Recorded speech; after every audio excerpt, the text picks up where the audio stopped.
বিমর্ষ ভিড় হয়েছে, চরম উপকার পেয়েছে মায়ের মুখে শুনবো মা।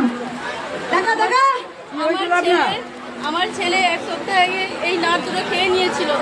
আমি মায়ের এই ভিডিও দেখে আমি মায়ের কাছে বলেছিলাম, মা তুমি এমন মহিমা করে দেখাও আমার ছেলের যেন পেট থেকে পায়খানা যেন বেরিয়ে যায়। আমি মায়ের থানে যাব, আমি মায়ের থানে পুজো দিয়ে আসবো। কিন্তু মা এমন মহিমা করেছে, শুক্রবার খেয়েছে, রবিবার দিন ভোরবেলা আমার স্বপ্নাদেশে মা দেখিয়েছে, এই মায়ের মাধ্যমে দেখিয়েছে যে তোর ছেলের পাথরের মধ্যে এই দুটো নাট বেরোবে। আর এই দুটো নাট বেরিয়েছে। আমি মায়ের থানে এসেছি, অনেক দূর থেকে এসেছি। এই যে দেখুন খুব বড় বড় নাট।